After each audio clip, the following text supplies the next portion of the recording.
Halo, ndabaramukije, nizere ko mumeze neza.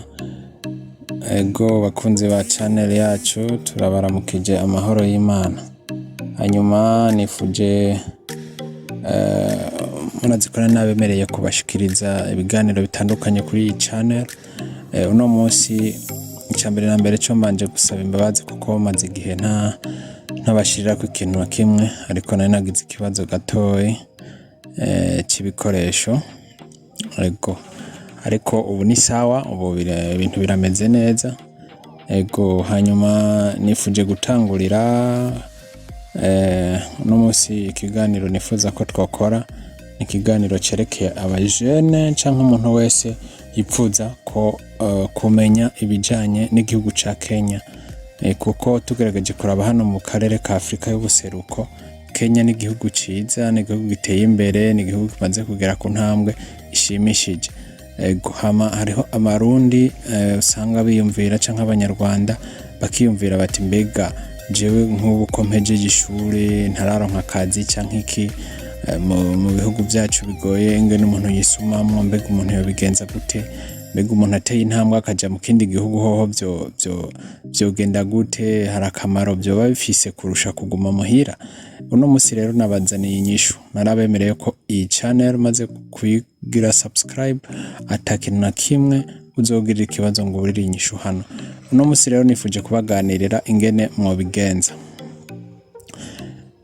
Kenya ni igihugu kimaze gutera imbere, kimaze gushika ku ntambwe hano muri Afrika y'ubuseruko. Ni igihugu kiri imbere y'ibihugu bindi nk'u Burundi, u Rwanda, Tanzania, Uganda, za Sudani y'Epfo n'ibindi bihugu bitandukanye. Kenya imaze gutera imbere kubirusha. Kenya ni igihugu kimaze kugira miliyoni zirenga 45 z'abanyagihugu. Kenya ni igihugu kimaze kugira abantu benshi cyane, kandi ahantu hari abantu benshi haba hari amafaranga. Rero no munsi nifuje kubabwira ibintu byinshi abantu benshi ntibabivuga, ibintu byinshi by'akamaro nk'ibyo abantu barinumira bakabyisangiza abonyene, ariko jewe nemeye kuzobibwira umuntu wari we wese azobashatse kugirane kubikora. Rero uno munsi nifuje kuganira namwe kubijanye n'ingene wobigenza kugira ngo ushobore gushika muri Kenya, n'ingene wobigenza kugira ngo uhabe, ingene wobigenza kugira ngo uronke ibyangombwa byaho byo gukora, ingene ushobora kubigenza kugira ngo uhabe uronke amafaranga, hanyuma uzoshobore kwiteza imbere mu buzima bw'iwawe. Kaze rero ubwa mbere na mbere no bifuza ko mwogira subscribe, mwogire like kuri iyi video, mugire na share kugira ngo nabandi bifuza kumva izi information zishobora kubafasha bashobore gufashwa.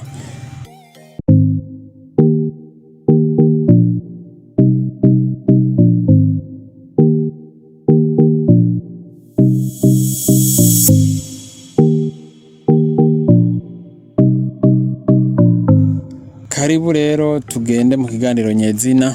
Nkuko mubizi ni MMI, mbaza mfise inyishu. Iyi niyo channel iguha umuco ku bintu byinshi bitandukanye. Narabemereye ko nzobaganiriza kubijanye na green card. Green card ni uburyo leta zunze ubumwe za Amerika zitanga ku bantu bashobora kuja kuba mu gihugu cabo, ico bita permanent residence, ico bita ukubaho permanent residence no kuvuga no kubaho permanently, atavyo kuvuga ngo baheho umwaka umwe. Rero uno munsi nifuje kubaganira kwanza kubijanye na Kenya hano hafi yanyu, hama next time nzobaganira kubijanye na United States of America, ingene umuntu ashobora kujayo byoroshe. Uno munsi rero twagiye ku bantu bumva Ikirundi n'Ikinyarwanda, turatanguye. Kenya icambere na mbere cyo reka ntangurire i Burundi. Ushaka kuja muri Kenya icambere na mbere cyo ubanza kuba ufise umuntu akwakira. Ico ni ikintu cambere ciza gishobora kugufasha. Umaze kugira umuntu akwakira, mukavugana, mugapanga, akakubwiza ukuri, kuko benshi barababesha, akakubwira ngo ari Nairobi, ngo ari Mombasa, ngo ari he, kuko Kenya ifise ibisagara byinshi bitandukanye. Hariho nk'igisagara bita reka dutangure kuri gikuru tugende turaba ingene bitandukanye. Igisagara ca mbere gikuru ni Nairobi, niwo mugwa mukuru wa Kenya. Igisagara gikurikira ni Mombasa, ariko cyahoze ari igisagara gikuru kera, ariko mu nyuma Nairobi iba igisagara gikuru.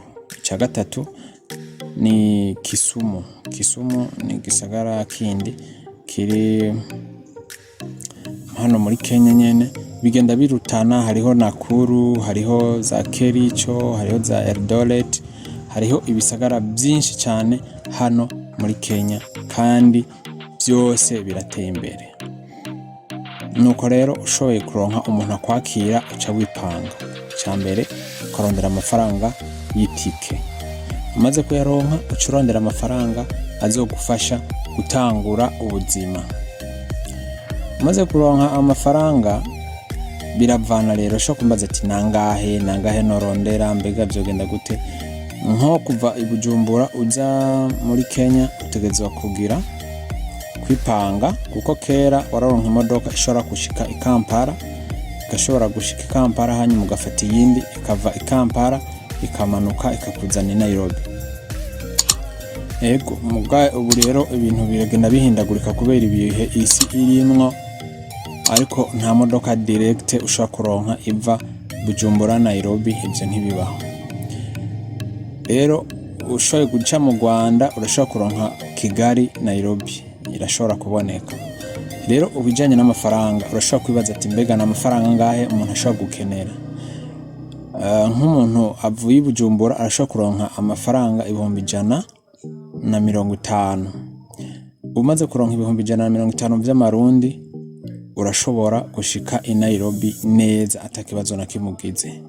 Ico ukora ni giki? Umaze kuronka ayo mahera utuja kwa Siyoni canke kubavunjayi, haba muri ville canke hehe haji Bujumbura, ukavunjisha amahera mu maganda, ukavunjisha nk'amahera ashika nk'ibihumbi mirongo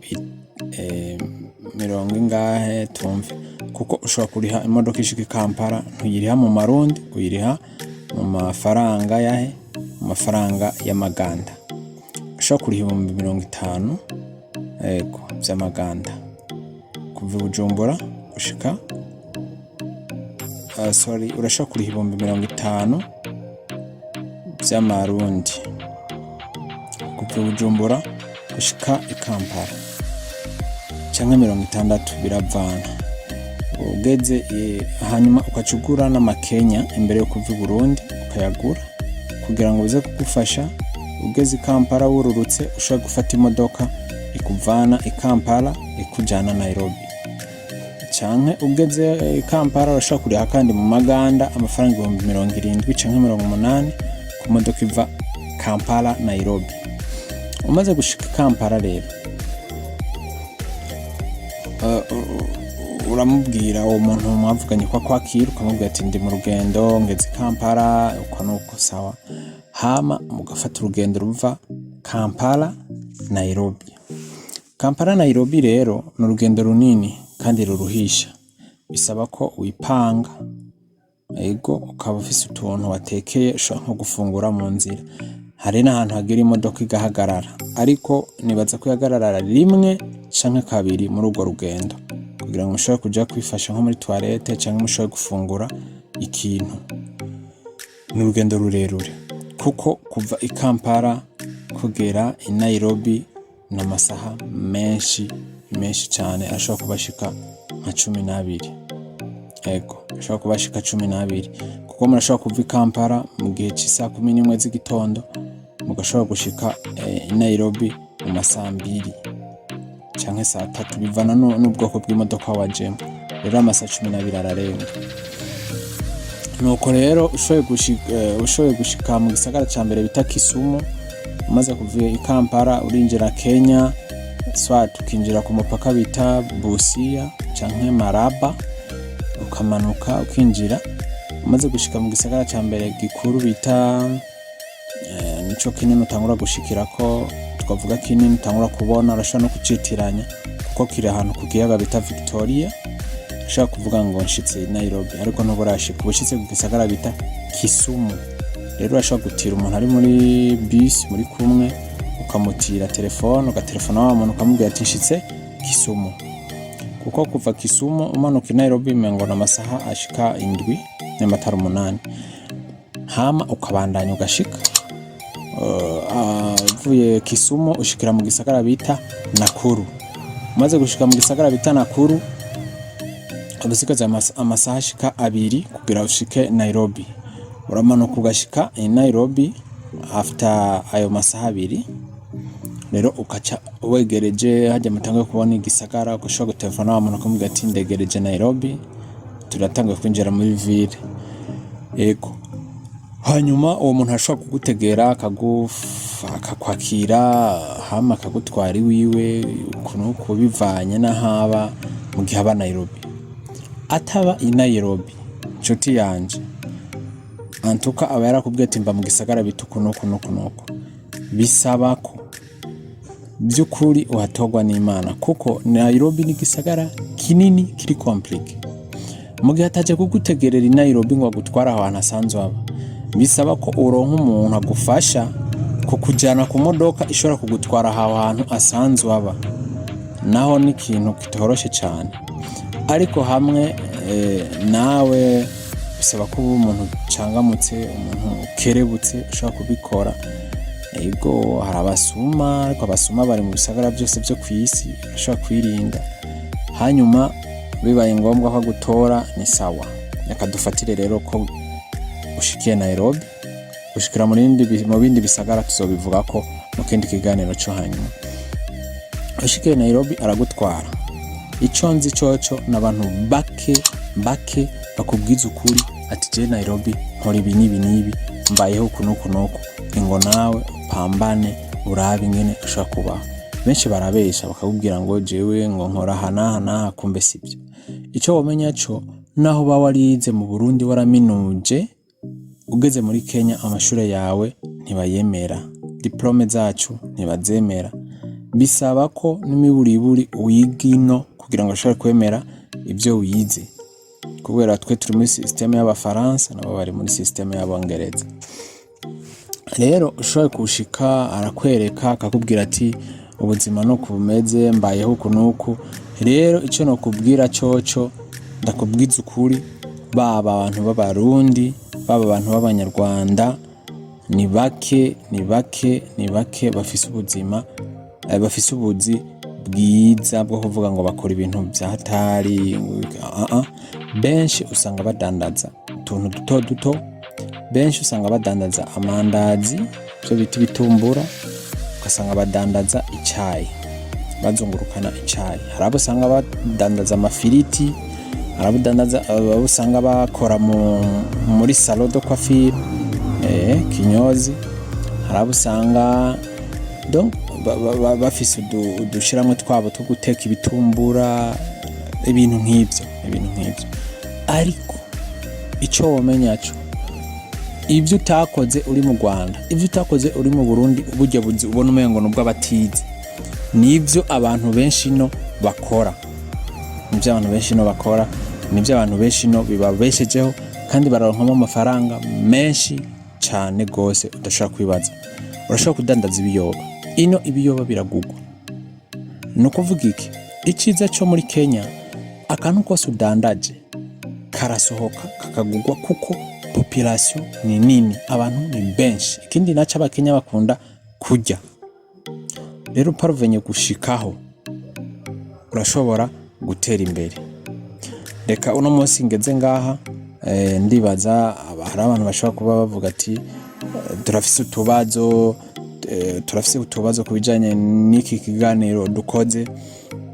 Mushobora kumbaza ngaha muri commentaire mukambaza, ariko next time nzobandaniriza ngaha ndababwire izindi nzira umaze gushika hano ushobora gucamo kugira ngo ushobore nko kwiga, cyangwa kugira ngo ushobore kuronka formation zitandukanye, cyangwa kugira ngo ushobore gukora akazi keza kurusha ubwo maze kudondagura, cyangwa kugira ngo ushobore kwipanga uronke ubwene gihugu bwa Kenya. Nobitsa ko umaze kuronka ubwene gihugu bwa Kenya ufise uruhusha rwo gutembera mu bihugu bishika 43 ataviza, werekanye gusa passport ya Kenya. Yego ivyo ni ibintu rero tuzogarukako mu kiganiro gikurikira. Ndabibutsa kugira subscribe, gushare, partager iyi video, mugire like, mubaze utubazo. Ndi ngaha ku bwanyu kugira ngo ndabashikirize ibintu byinshi, udukuru twinshi dutandukanye, ibiganiro byinshi by'akamaro bishobora kugira ico bibunguye mu buzima bwa misi yose. Imana ibahezagire, ibazigame. Mwari kumwe na jewe MMI Mbaza Mfise Inyishu.